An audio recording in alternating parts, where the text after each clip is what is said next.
Oh my God, that's the greatest t-shirt.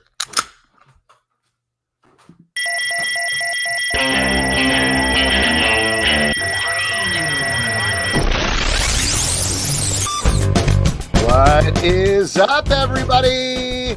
Welcome to Comic Book Club. I'm Alex. I'm Justin. I'm Pete. And we are coming to you live from a couple of places on the internet. We are live on Facebook. We're live on YouTube, Twitch, X/Twitter. Maybe you're listening later on Spotify, Android, Apple, or wherever you get your podcast. It's all good. I'll tell you what, we have a ton of great guests for you this evening that I can't wait to talk to, but we are going to have to wait because even though the month is almost over, we haven't really, again, been at the same place at the same time for a while. So this is usually what we do at the beginning of the month. Usually at the beginning of the month, we pay tribute. What? Turn down the music. I can't hear what you're saying. The music. Don't do that. What? There's no music playing. Oh, this is working out so great. Justin's scratchy. Pete is gone. Tell you what, usually what we do at the beginning of the month is we give a shout out to our Patreon subscribers. We usually wait until all three of us are doing it, but this is a total disaster already. So, Justin, you want to just jump into it and read their names? Let's do it. Oh my God, you are echoey and so scratchy. What does that mean? Scratch? I don't know. I'll just do it by myself. I'll just start reading some names, right? Okay. Oh my God. Okay, yeah, you are echoey and scratchy. This is great. This is good. This is good for an audio podcast. Tell you what, should we just jump into our guests and start talking to our guests? No, don't do that. No, don't do that.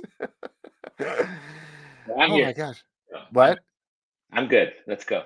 Okay, yeah, let's go. Do you want to do Patreon or you want to welcome in a guest? What would you like to do? Patreon, let's go. Yeah, let's do it. Okay, so once a month, we give a shout out to people at the $5 and up level on our Patreon. A big thank you to them. Of course, thank you to anybody who supports us.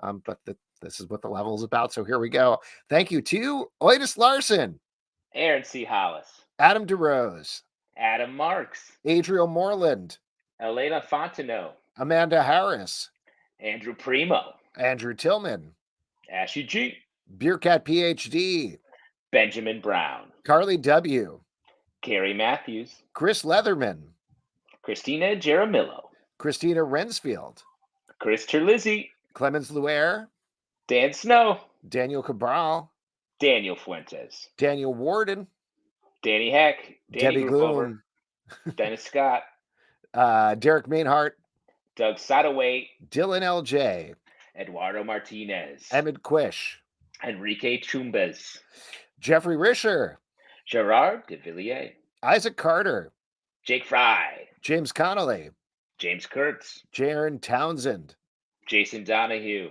Jeffrey Whaley, John George, John Henderson, Jonathan Chong, Jonathan McCool, Joshua W. Broxson, Julian Labato, KC Newhaven, Kelby, Kevin Kleinrock, Kieran Broderick, Cody Thomas, Liwana Thomas, Luke Asink, Matt Tice, Matthew C. Hernandez, Matthew Tupama, Michael Tillman, Nelson Kelso Martinez, Nick G. Nick Grayson, potentially different. Official. Could be different. We've never asked. Yeah. Official CBC chef Brett Macris, Omnia Solart, Oren Dix, Pedro A. Wrangle, Provocative Ambulance, Rev Mikey, Robert Pedinato, Roxanne Tyler, my mom, Riley Trahan, unrelated, Sarah Schottmuller, also unrelated, Sarah Schaefer, Scott Carpenter, Scott England, Stanley, Tamila Rush, Taylor Bryan, The Big Flood, The 12 Batch, Victor Perez, Will Buchanan, William Leach, Zachary Bachman, and Zika's Viral Comics. Let's go. Thank you, everybody. If you would like to subscribe, patreon.com/comic book club for $2 and above, you get access to our back catalog of podcasts from 2011 to 2022 to be updated at the end of the year. But that's thousands of podcasts, some of which are not online anymore. Also, you get access to our Patreon Slack where you get recipes for real from our amazing CBC chef. Number one. Number one recipes, and then maybe some comic book chat as well. But it's very fun, and we have a good time, and we do hope you join us. There you go. Listen, like I said, we have a lot of guests, so we definitely should get to them. Very excited to have our first guest on. She is the creator of Be That Way, which is out right now from Holiday House. Ladies and gentlemen, Hope Larson. Hope, welcome. Hi. Hello. Thank you for bearing with us at the beginning of the show. First of all, it's much appreciated. Oh, thanks for having me on. And it really brings the pressure down for me when y'all have technical problems. So thank you. It's just a little play we do to make everyone feel at ease. Yeah. Oh no, it's not working. Oops. Why? Come on, we're professionals. We do this every week. Recently I gave a presentation about my book, and I cried during the presentation. I just got very emotional and I cried, and I was very embarrassed, but all the other authors said, you should cry every time because it makes people like you more. Can you teach me how to cry?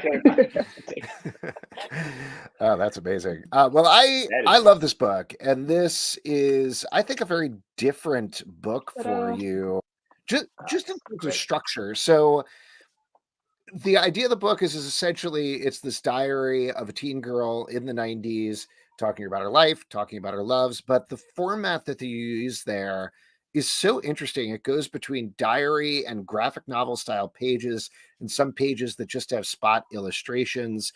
I thought it was just fascinating even to look at, even regardless of the content. What led to this approach? Why do this in this way? Well, thank you. I've been describing it as a hybrid book, I guess, because I don't really know that there's a better term for what this thing is. It's diary format, so it mixes prose, illustration, comics, sort of collage type stuff. And I always wanted it to be this diary of a girl who is finding herself as an artist. And I wanted to just really show somebody who is exploring creatively and just sort of like throwing everything at the wall and see what sticks. And I kind of wanted to do that myself as I was making the book. So it's just like this big sort of sprawling, messy thing. And it was, I kind of just explored my way through it until it finally started to gel, which took quite a long time. This feels like a big undertaking, and I mean, I don't know how. It's hard to tell how personal this is, or how much of this maybe you did when you were young. Like, were you an avid journalist? No. And were you drawing within your journals, I guess? No, I'm neither a person who keeps a diary or somebody who keeps a sketchbook. It's just live. Wow. I always wanted to be somebody who did, I feel like this is this idea of what a diary or a sketchbook could be if you were really on top of it and really giving it your all, like every night. And at the end of the day, I just want to be anywhere except inside my own head. So I don't journal. Well, so since you don't, did you look at other people's diaries for reference, or is it just a general knowledge of, okay, this is kind of what a diary is, or what you're imagining this particular character's diary would be like?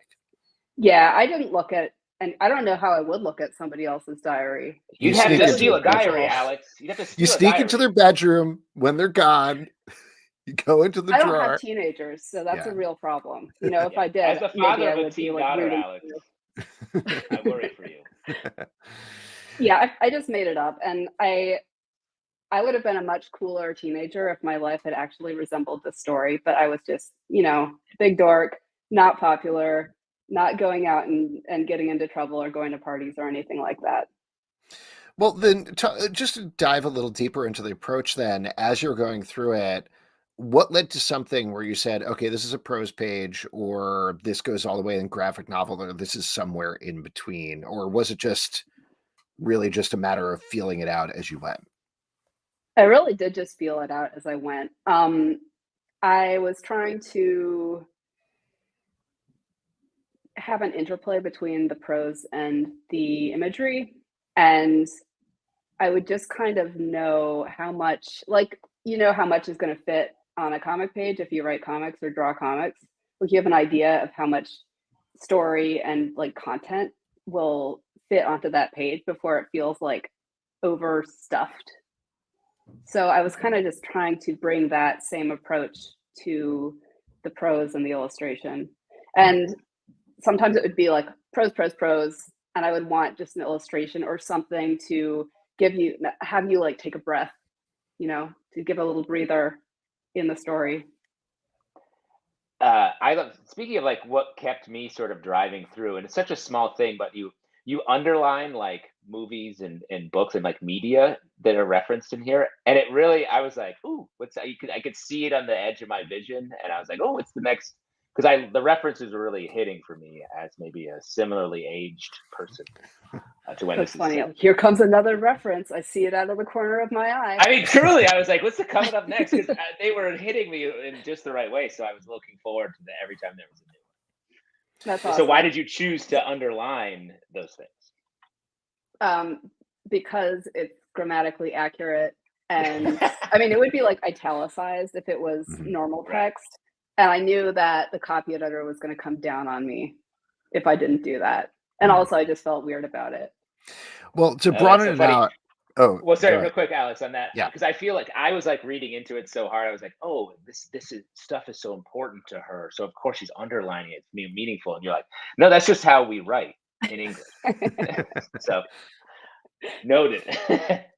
I did want to broaden it out a little bit to talk about the references, because again, it's set in the 90s, like we mentioned earlier.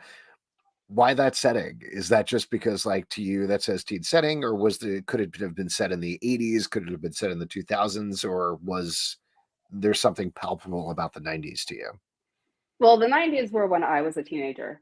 So Christine in the book is like 2 years older than I was in 1996, which is when I set the book. And Be That Way is set in Asheville, North Carolina, which is my hometown. And I wanted to reflect the city as it was at that specific time.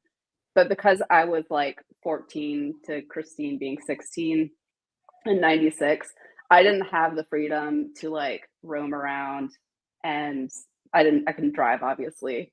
So I wanted her to have that freedom, and I wanted to show the city at the specific time. So that's why Christine is 16 in 1996, and why it's set in the 90s.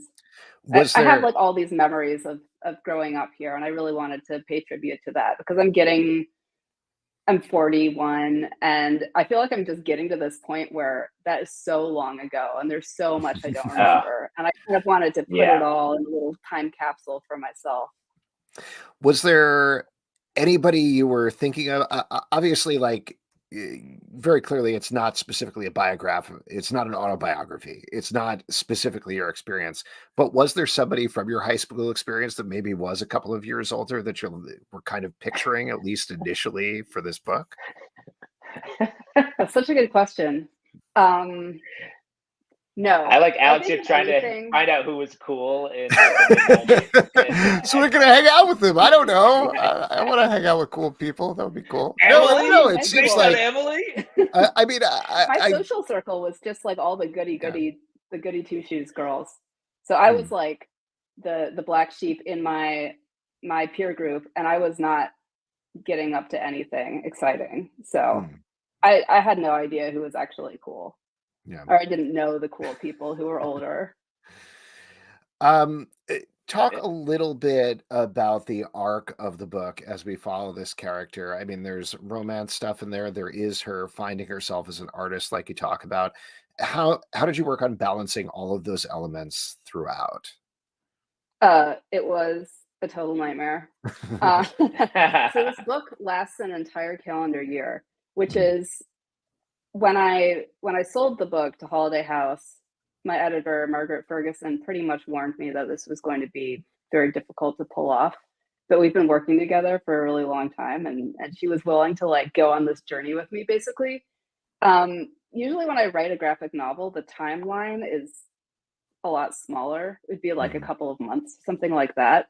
And then trying to set a story that spans a whole year, figuring out, that's like a long time, especially when you're a teenager. Yeah. Like so much can happen, and so much happens in this book. So I actually like really got lost in this story for a long time. There's like we start in January, so it's like she's been given this diary for Christmas or something, and she starts journaling in the new year, thinking about, you know, the person that she wants to be and wanting to be like this cool shiny person and you know, just sort of like step it up. And you know, we follow her through spring, which sort of is focused on Christine and her best friend Landry, who's this troublemaking, sort of like this lost girl. They have a falling out. And then there's summer, which is mostly wrapped up in Christine and this like romance, this like summer romance. And then she writes letters back and forth to this guy that she likes. So there's spring, which is Landry. There's summer, which is Christine and Whit and the romance stuff. And then we get into fall and the romance is falling apart. And Christine is starting to like realize she's alone.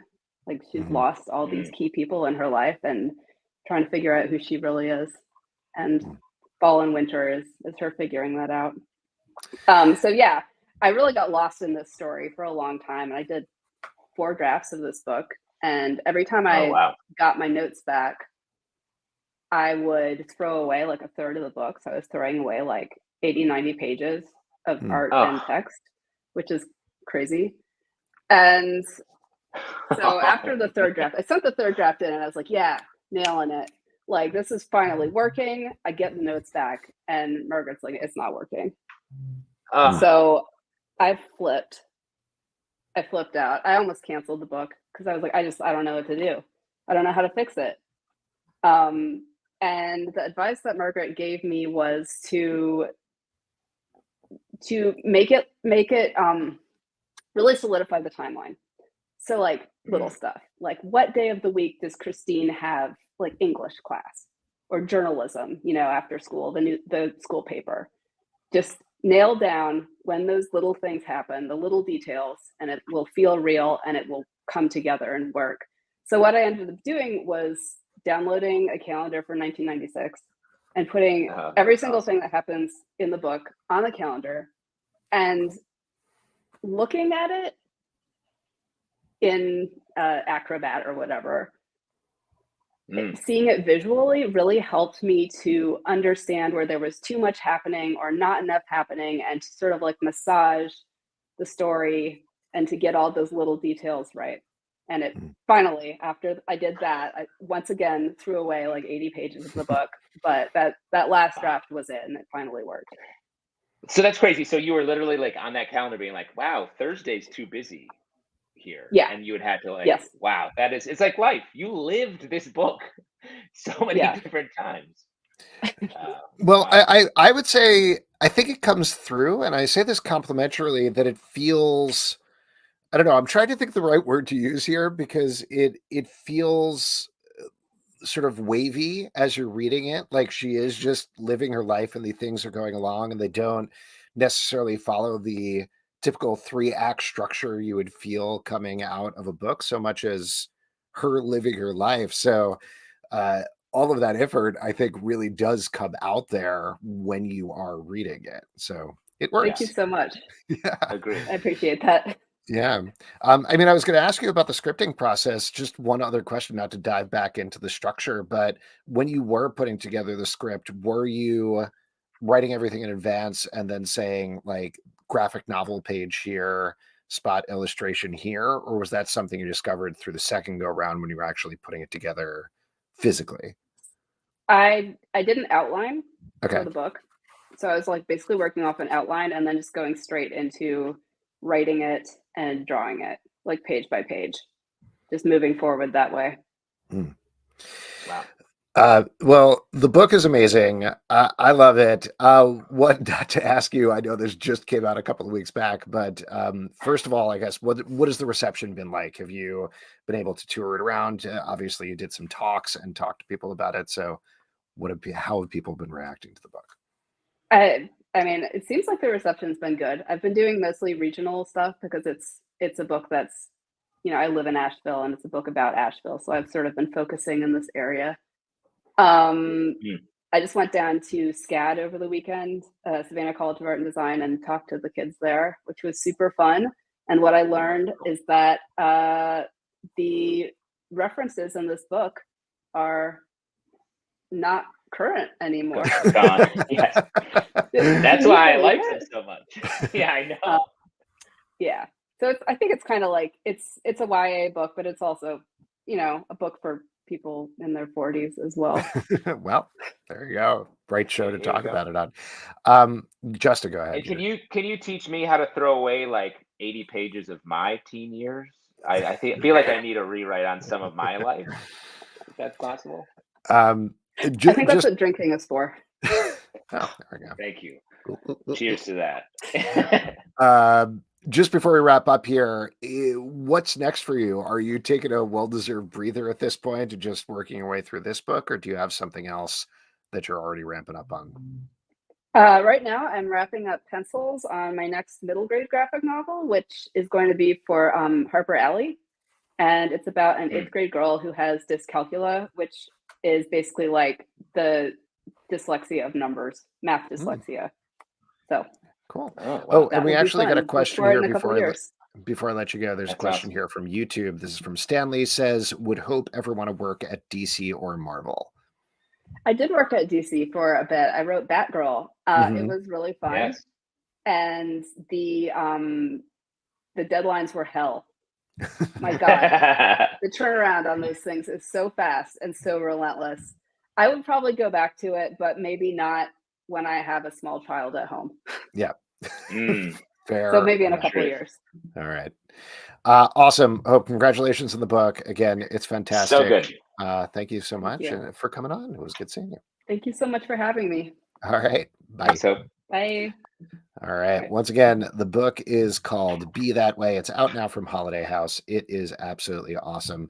And we are going to bring in our next guest. He is the creator behind Artificial, which is also out now. Ladies and gentlemen, Chris O'Hara. Chris, welcome. Hello. Hey guys. Hey. Thanks so much for coming out. This book is wild. Yes. I kind of want to give the pitch, but I also kind of don't want to give the pitch. What can you say of the pitch for this one? Could you pitch it so I don't ruin any of the surprises? Yeah. You can't ruin it. Well, yeah, I tried not to ruin it with like the quote unquote elevator pitch, but it's when humanity has succumbed to its own creation, 3 unlikely heroes will be called from the past to fight against our soulless AI overlords. I almost have that flawless, but I stumble every once in a while. Yeah. Here's the thing, though. Can I mention just one thing about it? Because I feel like the first couple of pages, one of those 3 people is Vincent van Gogh.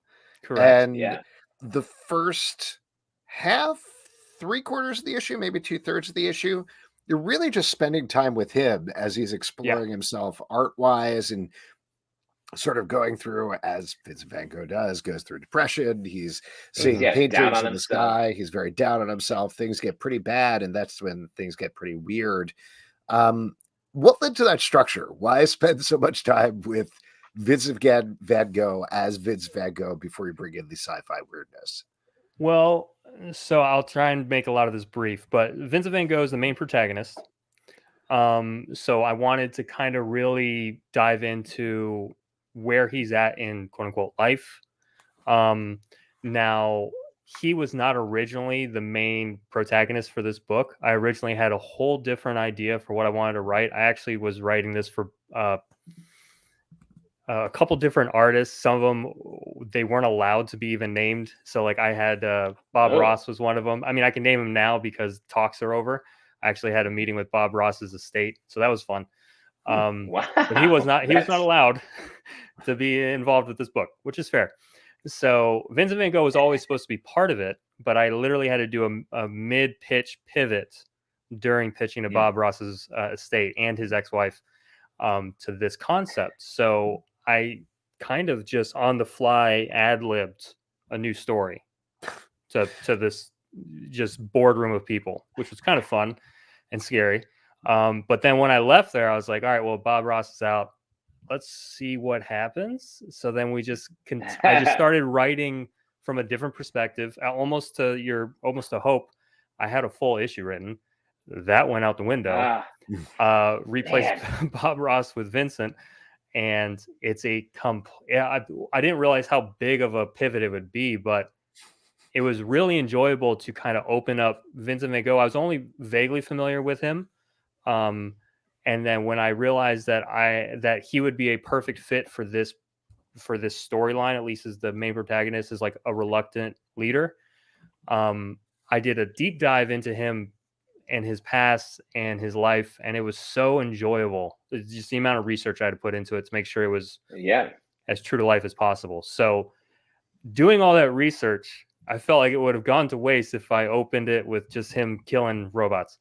I really wanted to kind of show Vincent Van Gogh and where he was in life, because this is technically the later days. I don't know how much you guys know about Vincent Van Gogh, but he attempted suicide. So this does deal with a couple like mature themes.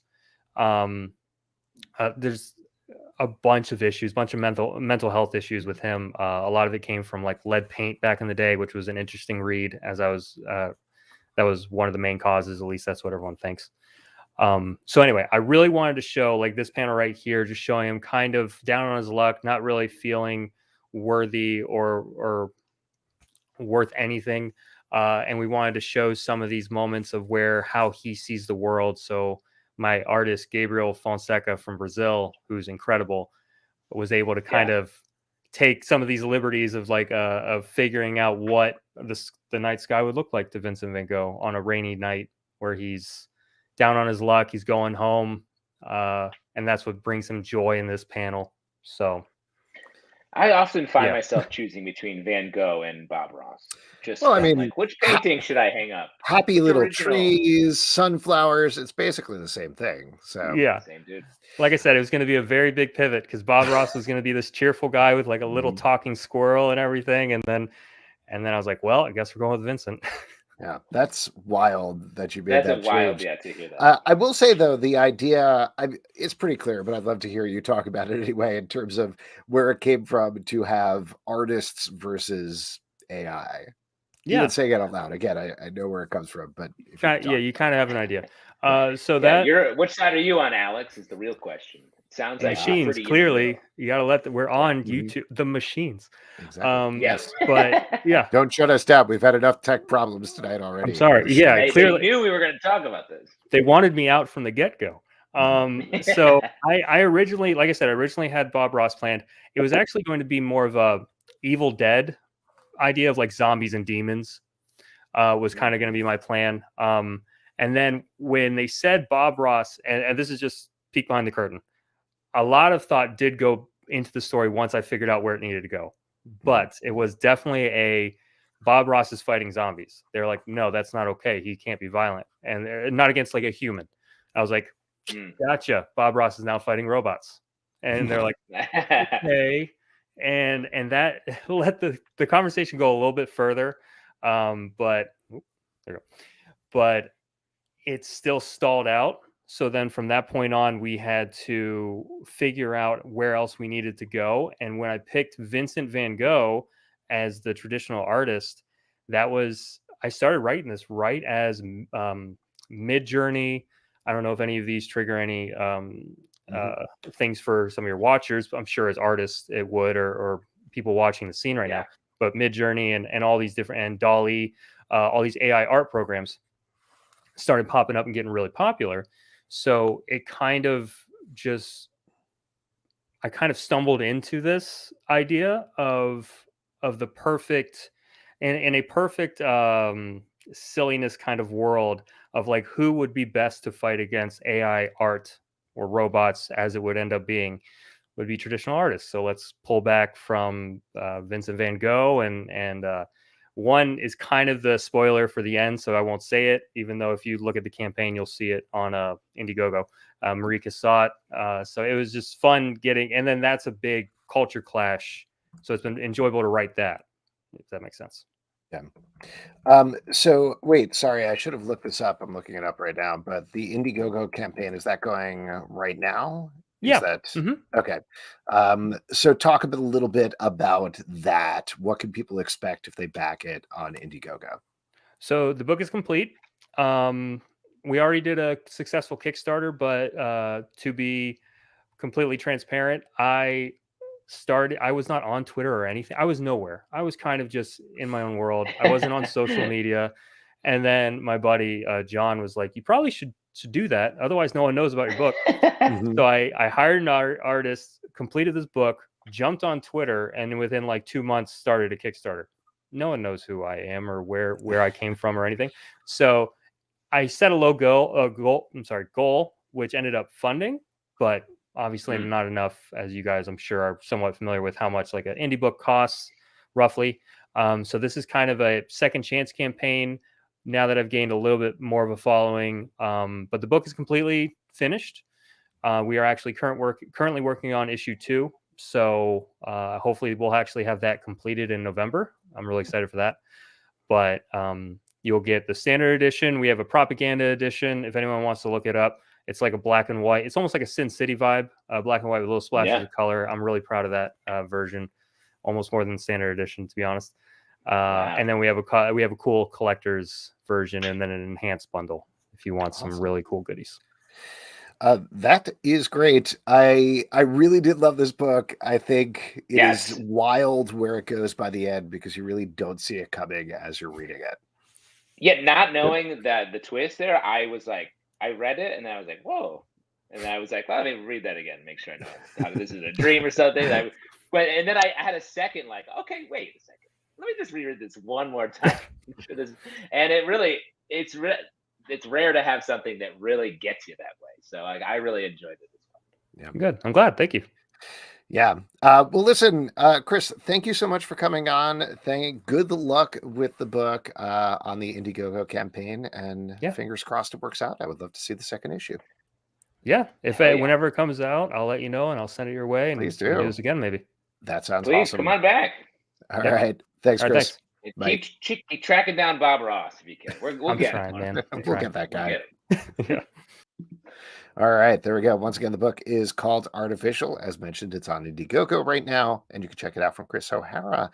And we are going to bring in our... What do you think? Well, real quick, Alex, before we go. What do you think happened with Pete? He was here at the beginning of the show. And he literally, the music was playing. He's like, I'm a little worried because someone saying, turn off the music, please. You have to turn off the music and then disappearing. That's not good. No, I was like... the world finally caught up with him. So Pete, come back soon. Yeah, it's fine. He's probably lurking in the comments or something like that.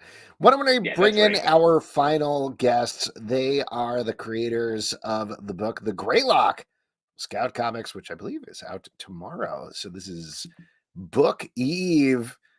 Ladies and gentlemen, Book Eve. Elias Shockey and Atagun Ilhan. Hello, welcome. Hey, how's it going? Hey guys. So good. Hey. Excited to have you here. Excited to talk about this book. Before we get into it, though, I believe you were tabling this a little bit at New York Comic Con this weekend. What was that experience like? I mean, it was intense. It was overwhelming. I've been attending to New York Comic Con for I think 6 years, and this one was the most packed one. Yeah. Hence, I came down with flu. Oh. Yes. Oh no! Well, thank you for hanging out. I'm soldiering on. Don't worry. All right. Wow. Yeah, he got the Comic Con crud. Yeah, Eli, how is it for you? Are you feeling okay? No, I'm feeling pretty good. I wasn't at the table really that much.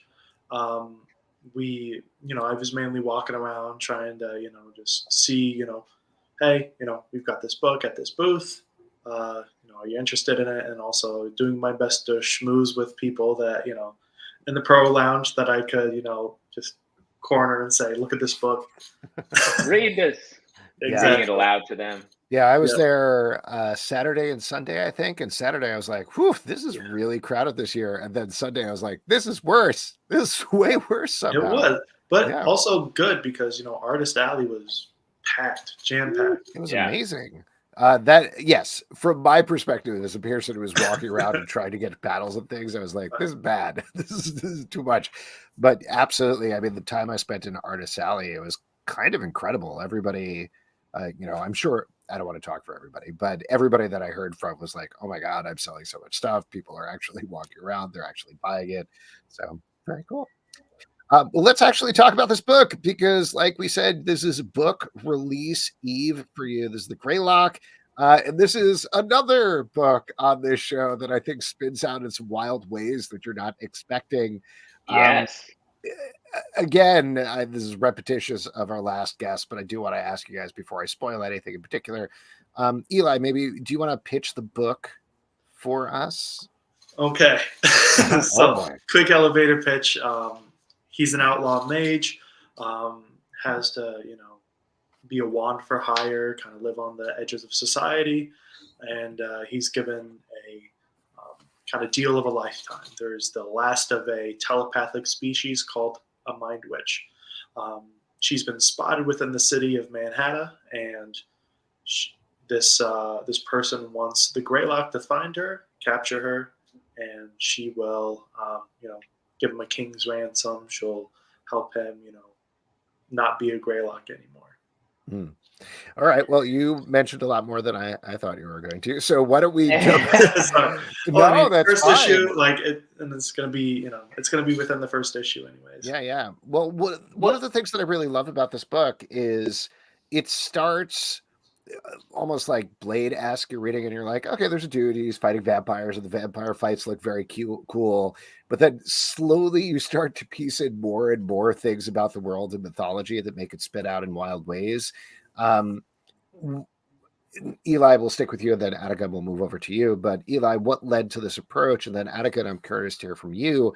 What was it like drawing all of these different modes from the vampire fights at the beginning to blowing it out into almost this Blade Runner-esque city? Of course, you talk about Blade.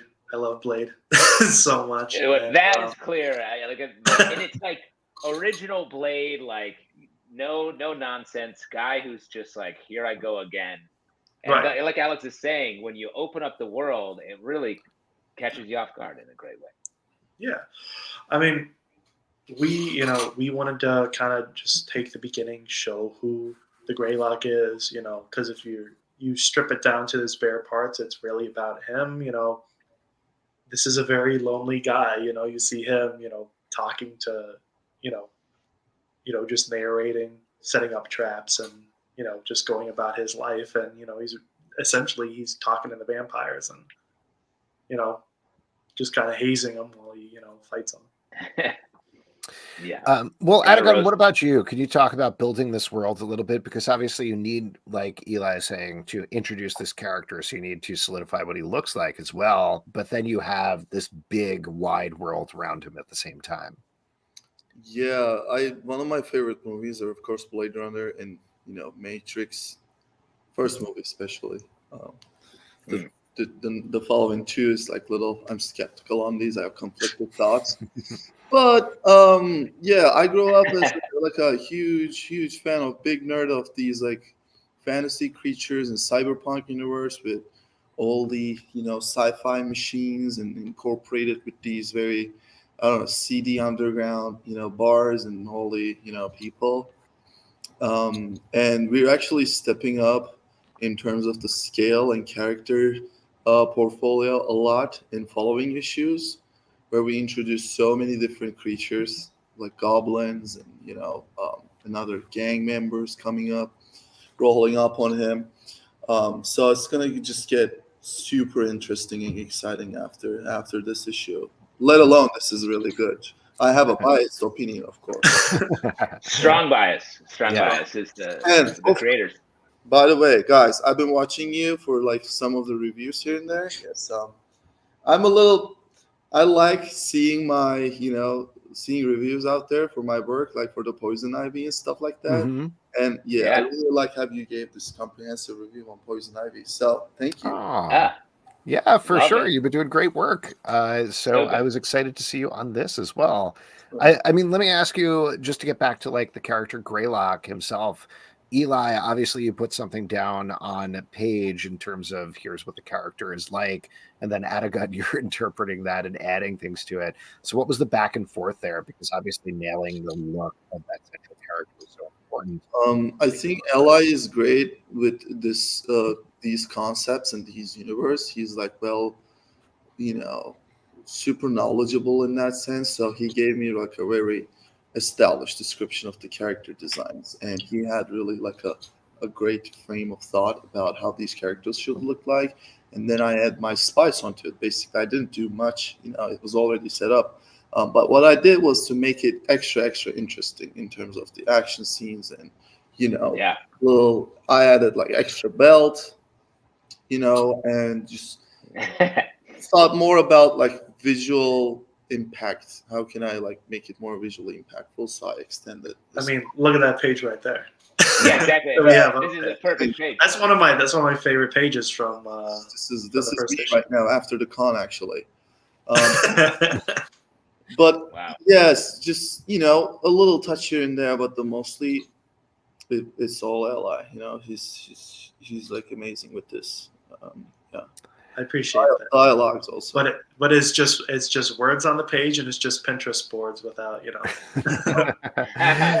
thousands of Pinterest. Thousands. Yeah, our Pinterest. He doesn't like. It's not that he doesn't like it. I'm excessive with the Pinterest boards. I was gonna say it sounds like maybe you go too far, and it's just. But it's not. Yeah, he was like, "Why don't we build a Pinterest board?" And I was like, "Yeah, go for it." And then, like, next week, I opened up that Pinterest. Thousands.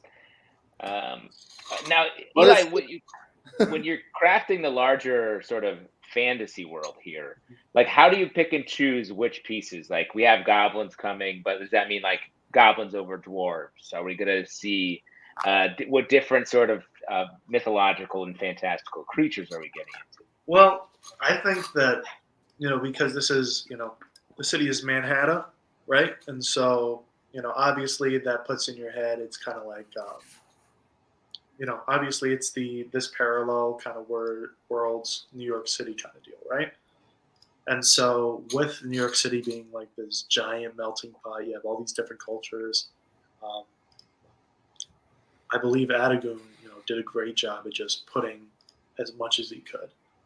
While, there are cultures that we dive into, goblins, we definitely dive into them, see like kind of what their deal is here, definitely with dwarves as well. What I tried to focus on was, not throwing everything and the kitchen sink in, is kind of focusing more on like, how does this help the story? Is this scene impactful? And then just kind of trying to look at how is the Greylock going to, interact with this. Well, so from both a writing and an art perspective, when you are dealing with these creatures that have been in so many different forms of media, particularly, say, vampires as an example, how much is it top of mind to be like, I'm going to do something entirely different that nobody has ever seen before versus, okay, this approach worked, we can tweak it in this way and change it a little bit so it feels like our own? I mean, definitely from the writing perspective, you need to poke fun at some of the things that every single like iteration does.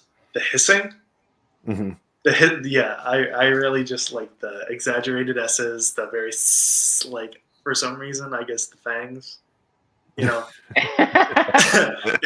that's the thing. Like in every vampire like movie or something like that, like there's always hissing, for some reason. And so. Well, Atagun, what about you from an art perspective when you're approaching, again, just to use this specific example, but vampires, how much are you thinking of previous approaches versus how you can tweak it for your own approach? I think you have to have a sense of hierarchy as you go along illustrating these pages. So, vampires are not like on the higher echelon. So I had to make him including one of these like small imps or something. Forgot their names. Anyway, so they had to look like shabby and like very like dressed down. And zombies kind of in the action scene, they're kind of faltering here and there. They're not very good at it actually.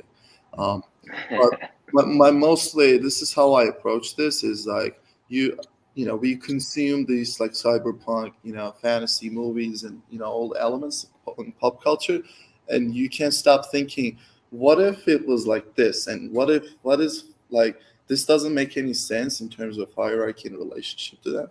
So I kind of work on these thoughts and apply to Greylock. Like for instance, we have magic, right?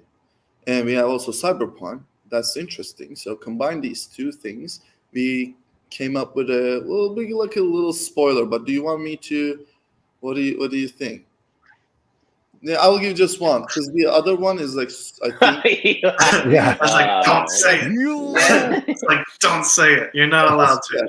The most badass thing ever. I will leave it for a following months when you will review. Thank you. Maybe we'll do an interview again. There it is. But the Jeez. one is like we combine unicorn with a cyberpunk. What do you call it? It's a I don't know. It's a unicorn centaur. Mm-hmm. Yes, no, the one when they abduct. Well, that's a spoiler. Anyways, it's hard not to talk about it. Unicorns. Yeah. Unicorns. Yeah. Good. Well, My kids are gonna love it. Oh, yeah. It sounds like from just hearing you guys go back and forth that it really let your imaginations go wild. What was that back and forth like? Was it Atagun, you throwing out visual ideas, and Eli, you adding them in? Were they all in the script, back and forth? What was the relationship like there? Yeah, I mean, there were definitely like late night messages where I was just like, hey, it was like, I might add this in. And it's like, what do you think about this? Or, the last couple pages of the issue, that's all Atagun, With the first issue, we wanted to really have it, end in a really good way. And Atagun came up with that idea of, this kind of like whole cities being kind of deal without getting too to spoilers, Yeah. but that was all him, and I was just like, okay, That's awesome. I can write that down and all, Yeah, I think more like just visually, mostly. Yeah. So when he established the world and brings into me, I will think of like, what if I was there, like actually in the scene? What would I really want to see? And in cyberpunk world, I really like to see, for instance, like, some Mandarin signs and then Arabic letters left and right. You have all these like flying, flashy advertisements, and then you have right in the bottom you have the shabby goblins stuttering, like walking around, and just think it through and through of the visual impact. That's where I mostly kicked in, in this project, but mostly, yeah. That's him. Well, I love how it came out. You seem spoiler averse, but I'm curious to hear what, if anything, you can tease. Well, I guess the issue's coming out tomorrow. So what we've talked about that issue a little bit, but what can you tease about the overall arc of the series, if anything? It's a lot of fun action, a story that, has a lot to do with stuff that's happening today. It's poignant. And, like it's I don't know about Atagun, but for myself, it was a pretty cathartic experience writing this. Love the character. I love where he goes. And, you're going to see a lot of fun side characters pop up that I hope you fall in love with. And just, a lot of high octane magic that, you would see in something that's, Avatar: The Last Airbender or Legend of Korra, something like that. That's awesome. Great. Awesome. Great comp. Well, guys, the book is great. I'm really looking forward to checking out more. Justin, you look like you're about to say something. Yeah. When are you gonna release the Pinterest board? I really like to dive in. So the Pinterest board is going to be just a spoiler smorgasbord. That's what I'm talking about. Let me see. Yeah. I want to. Here's what you do: do throw a couple of recipes on there as well. Throw people for a loop; they won't know what's happening. Yeah, and then also bonus good recipes, hopefully. There you go. There you go. Awesome, guys! Thank you so much for coming on. Atagun, feel better. Appreciate it. Yes, rest up. Get the crud out. Guys. Thanks for having us. Go pick up the Greylock tomorrow. Yes. Yeah, get it. Tomorrow. Very good. Get it. All right, there we go. Once again, it is called Greylock. Oh, Pete, welcome back. Coming in. Pete's going to be picking up the Greylock from Yeah. Comics, which is out tomorrow, 10/18. Elias Shockey. And I love the art. It's a really cool, badass story. I'm really into it. There you go. And do you know what I'm into? I'm into your audience question. Yeah, let's go. We got all you have to do for audience questions is drop comments on YouTube or Twitch. You can drop them in the comments later on, I guess, on the podcast, but we're not going to get them. So there you go. But while we're waiting for some questions to come in, you seem so frazzled, Pete. I'm so sorry. This week, well, every week, Brett Macris, aka Stray Bullet, aka Stray Bullies. There we go. I wanted to give you one, Pete. So you felt a little better. He designs or curates a drink for us. This week, he did a drink for Justin's birthday. Hey, happy belated, you old Justin's bastard. belated birthday. Wait, I meant to write down the name and I completely forgot what it was. It is, I think, Justin's. Here we go. Justin's birthday apple bottom cider. Ooh, there you go. So very cool. Justin, did you make yourself your apple bottom cider or not tonight? Apple bottom. I'm going to make one. Honestly, after the show, I was going over. My daughter had a math test today, and I had to go over with her, and it took a long time. Oh boy! So I was doing that right up until the moment. So that's why I grabbed a Jenny cream ale. Oh, classic. A classic. Pete, what about you? I'm keeping it golden. You know what I mean? I'm drinking the Pony Boy and I'm staying golden. Well, I wanted to make sure that I was drinking something in honor of Justin's belated birthday. So I am having a Elysian Night Owl pumpkin ale. I know how much you like the pumpkin beer. Got myself a 12-pack variety pack of Elysian pumpkin beer that I've been working with. What a burden. There's 12 different like pumpkin beers? The variety of pumpkin beers? It's a variety, wow. Yeah. There's pumpkin ale, which was pretty good. Like tastes like you're drinking a pumpkin pie that spilled some beer on it. Delicious. And then this one, nothing Night about Owl, that was delicious. It's like a little more bitter. It's pretty good. I like this one better.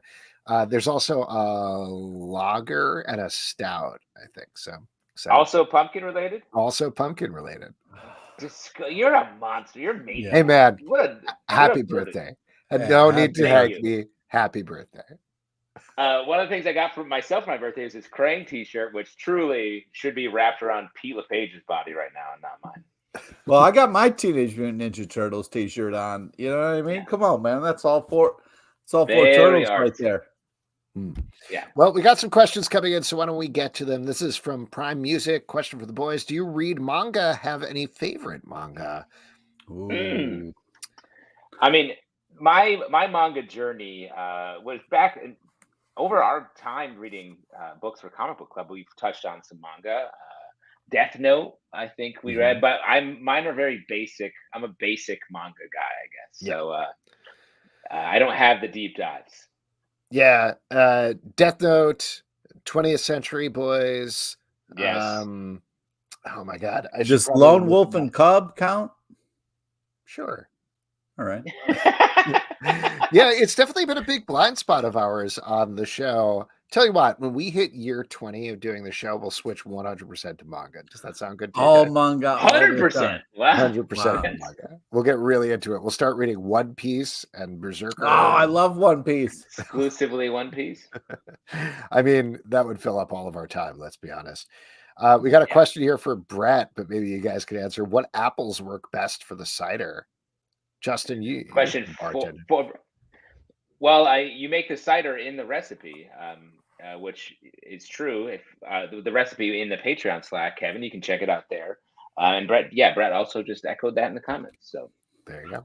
It's right in there.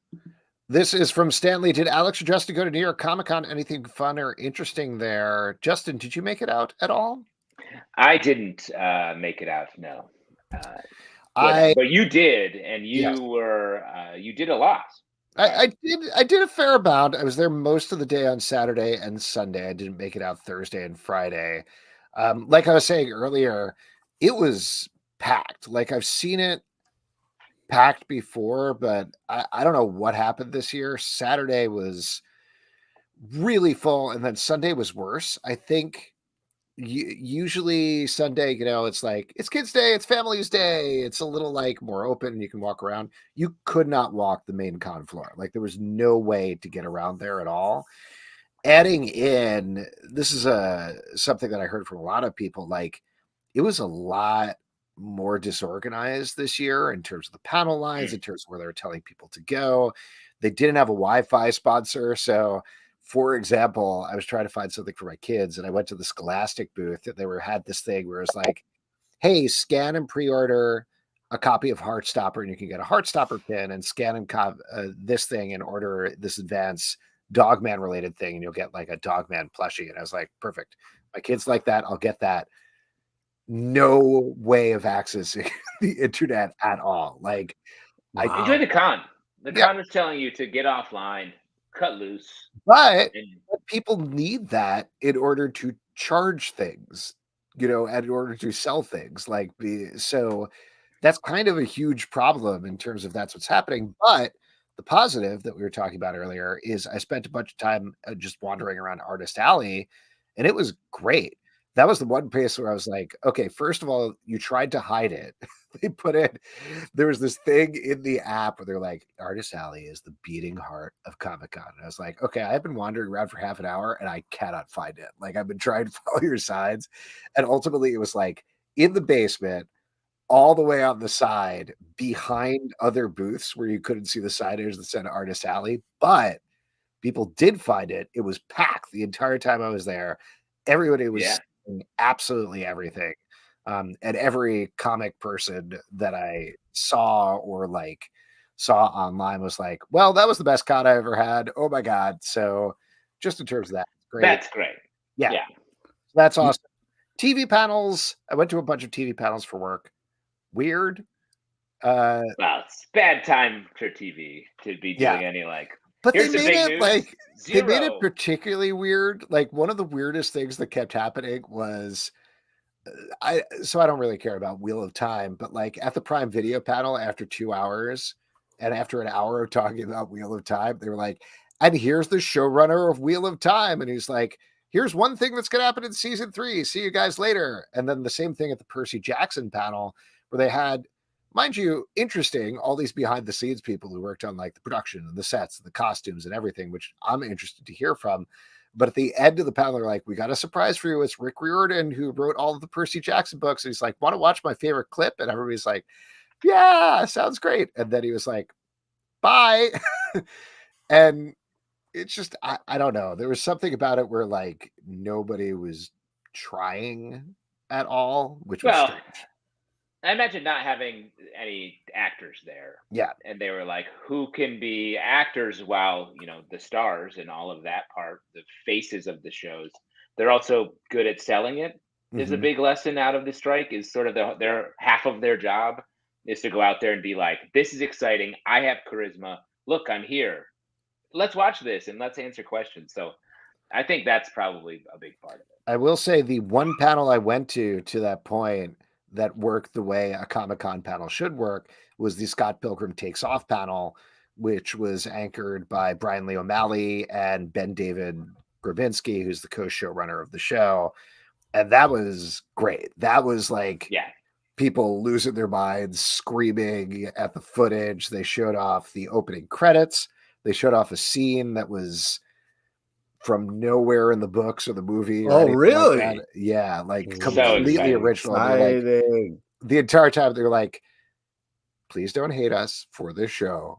Don't hate us at all. If you're not going to be able to watch it, throw your phone in the garbage immediately until you're able to watch it, because this is different in ways that you're not going to expect. And in order to do that, we're going to show off the scene. And I won't say it so nobody gets spoiled on this podcast, but you can find out when it is online, and I'm sure there's leaks and whatever, but it is legitimately something that you would not expect at all from either thing.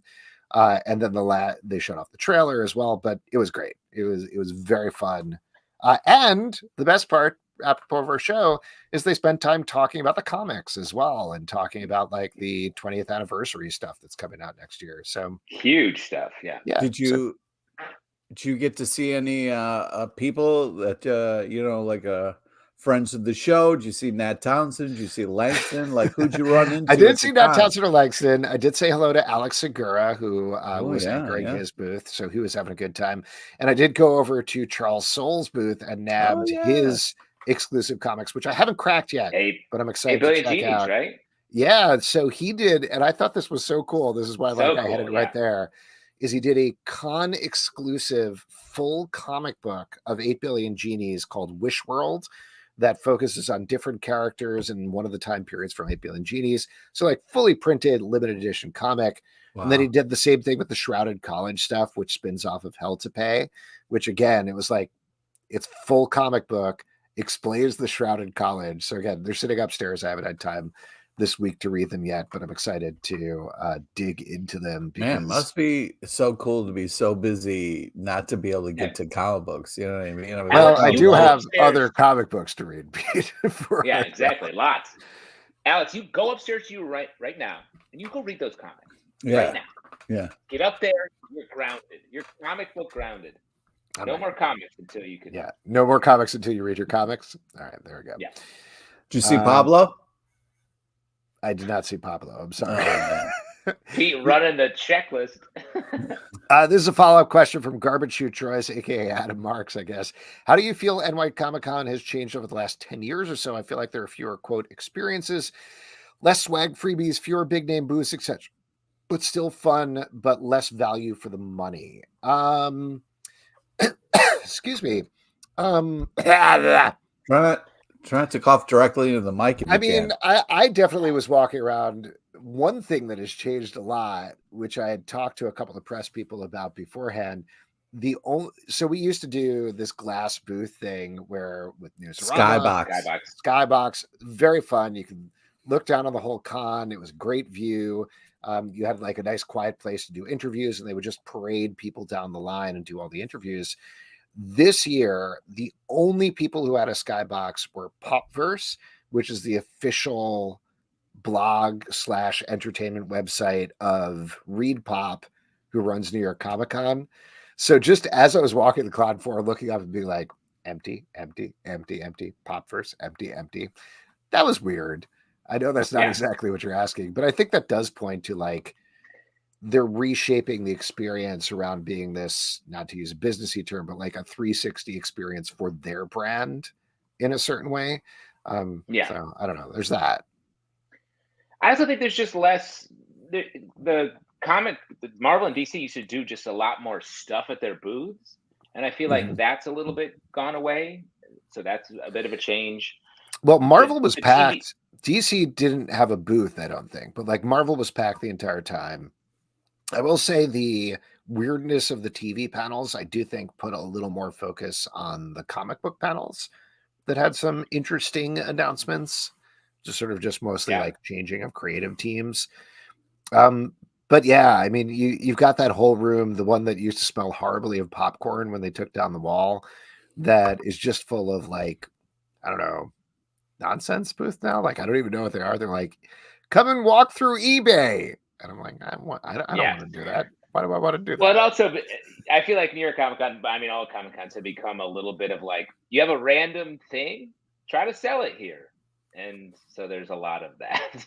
Yeah, there was this new thing, Whatnot, that's been making some big waves, where it's just dudes doing a live stream and you brought over collectibles and they'll sell it live on their live stream, which I was like, oh, that's fun. But also, I don't know, you don't need this much con floor space to be doing this thing, but whatever it is. I do agree with what Garbage Shoe Droids is saying, though. Like, definitely years ago, you used to get a ton of free cool swag. That was like a big reason to get there and get there early. And there's like, there's just less and less of that.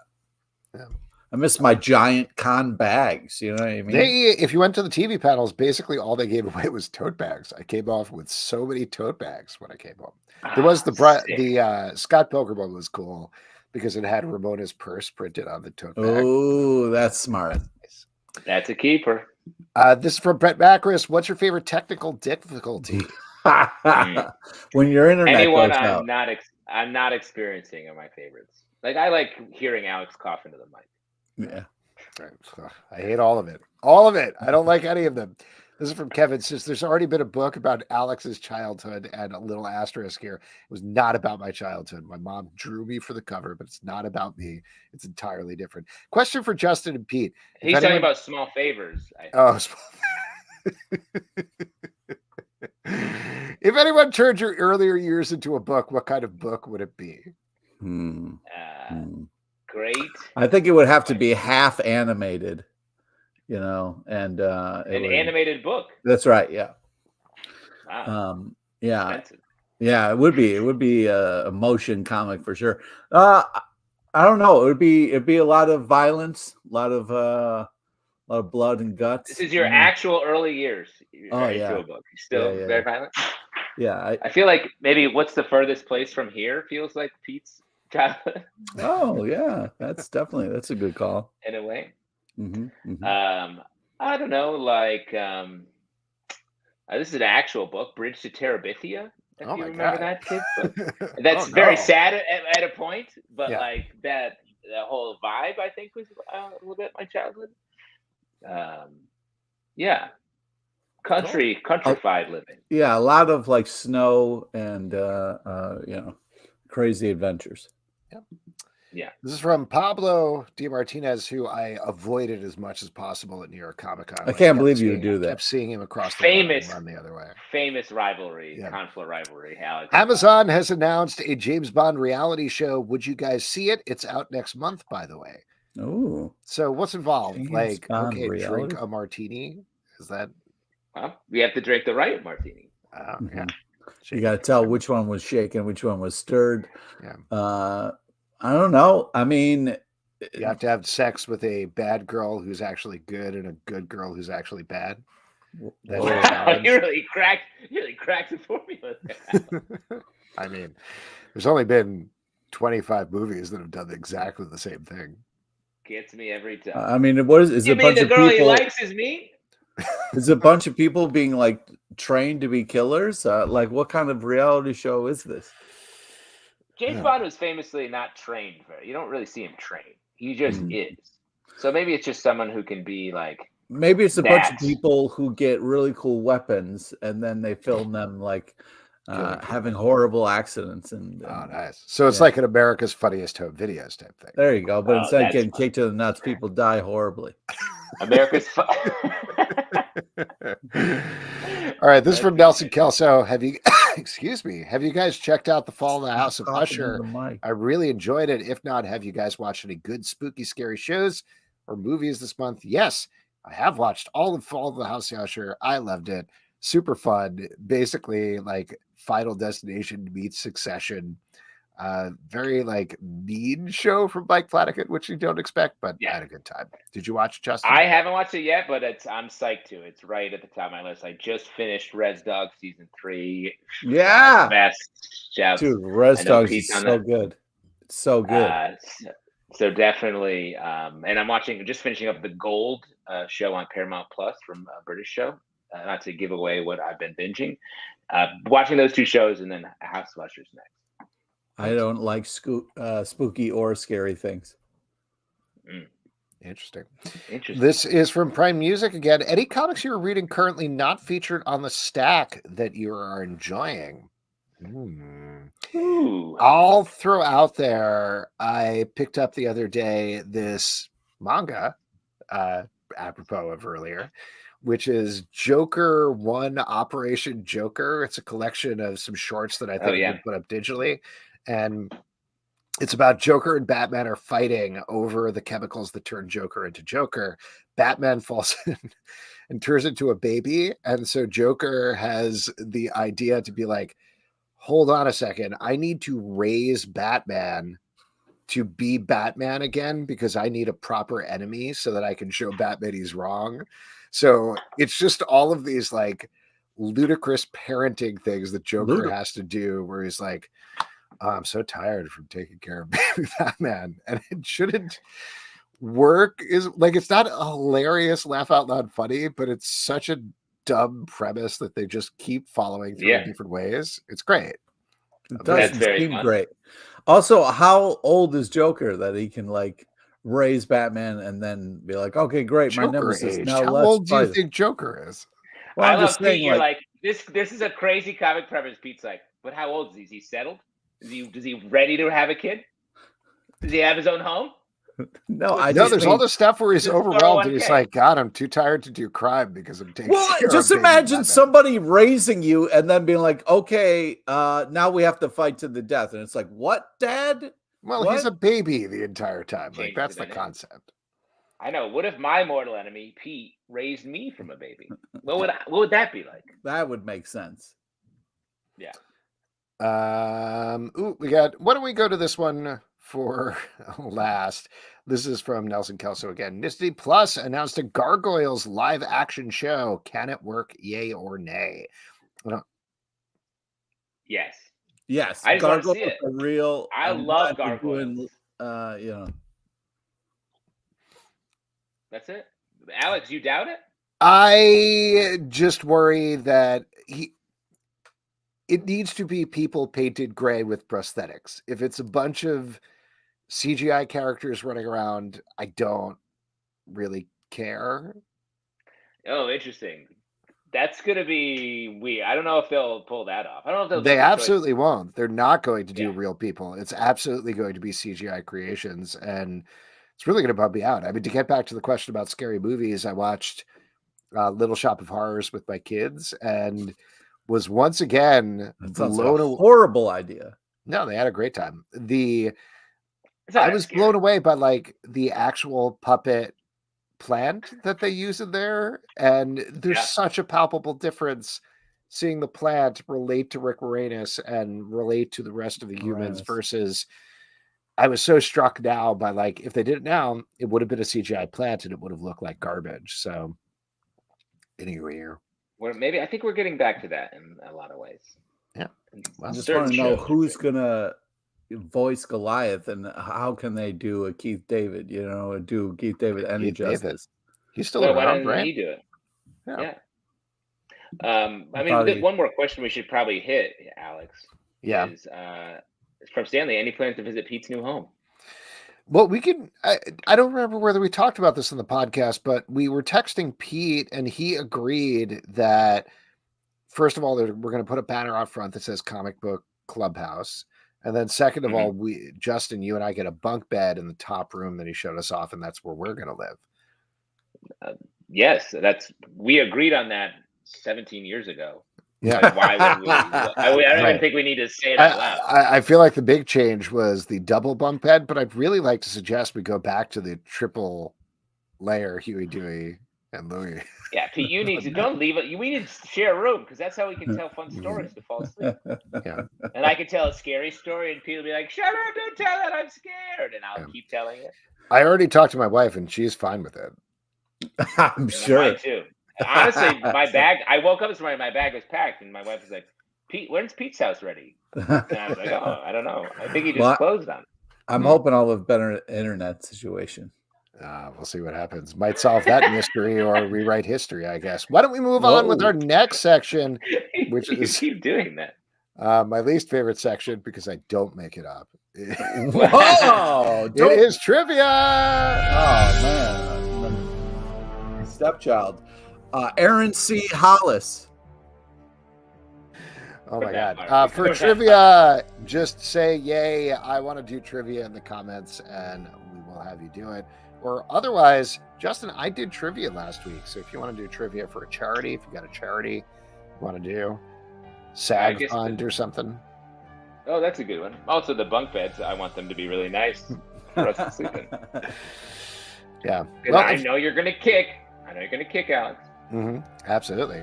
My night terrors. You know about my night terrors. Justin, why don't you do it for SAG? Since do we have Stand up, somebody? guy. We got Garbage Oh, wait, Shoot no. Droids. Adam Droids. Marks I'd love to beat do it. trivia. I've never done it before. Garbage Shoot Droids. You got it. It is yours. Sorry, Pablo. Sorry, Pablo. Next time. Pablo, get it next time. I All see right. Alex is your mortal enemy, as we established. Yes. All right. So take it away, Pete. All right, today's trivia is on fun comic book facts and a small nod to the legend, Dick Butkus, R.I.P. Please listen to all three options This is before Naked Gun, right? Is it making Please sense? listen to all three options before making your selection. Here we go. Question number 1. Nicolas Cage got his name from what comic book character? Is it A, Luke Cage, B, Spider-Man Noir, or C, Robert LaLoggia?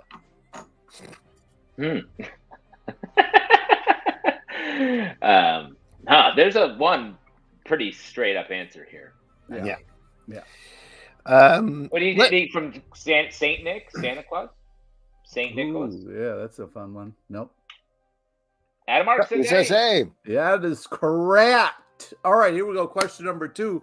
Who once tried to buy Marvel Comics? Is it A, Michael Jackson, B, Michael Blackson, or C, Sinbad? Ooh. Well, this isn't live, right? Yeah, it's not live right now. Oh, good. Okay, so No if way. somebody said something weird, we can just edit it out later. Yeah, definitely. If we edit out the weird stuff, there'd be no show. Yeah, A is correct. Nice Wow. job. Yeah, here we go.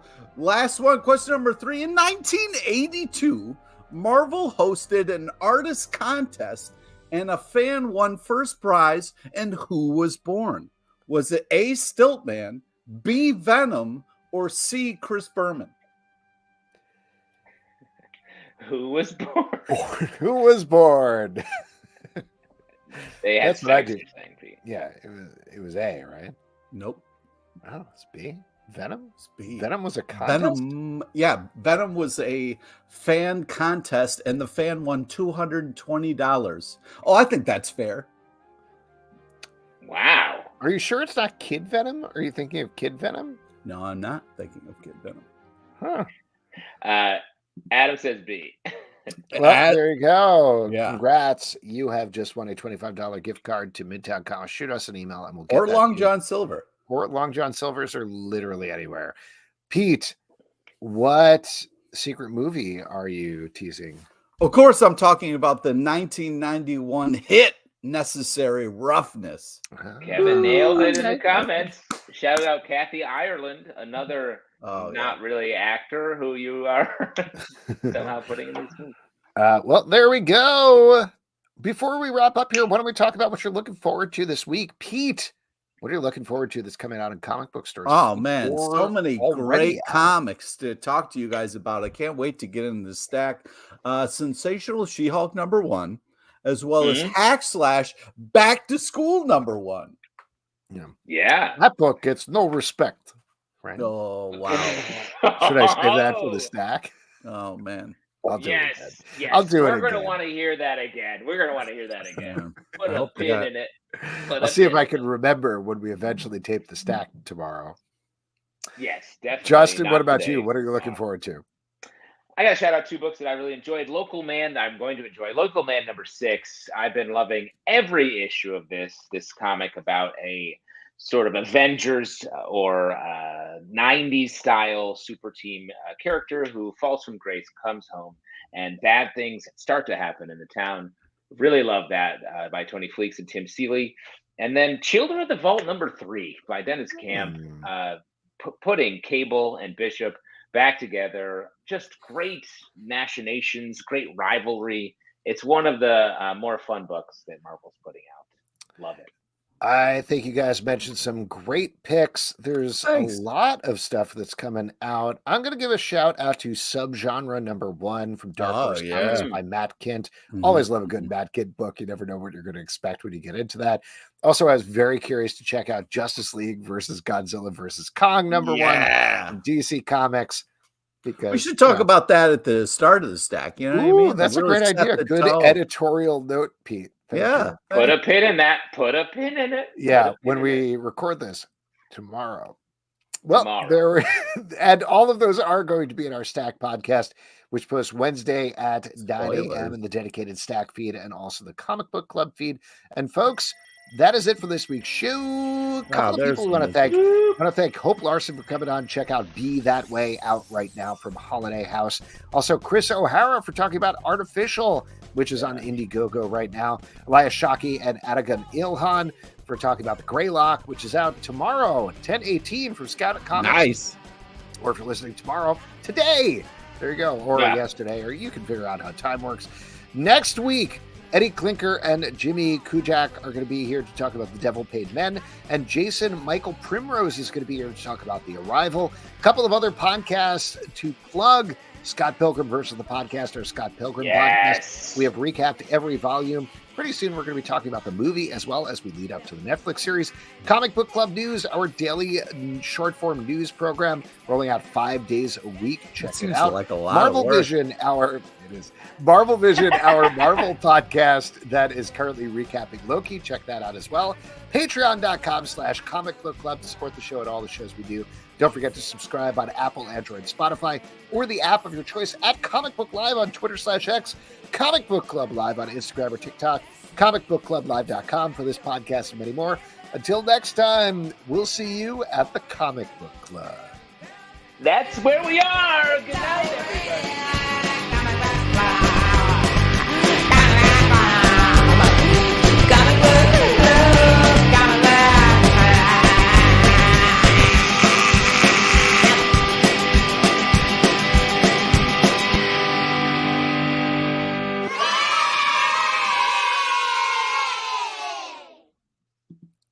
Thanks, everybody. Have a great night. Turn that music down. Oh, no.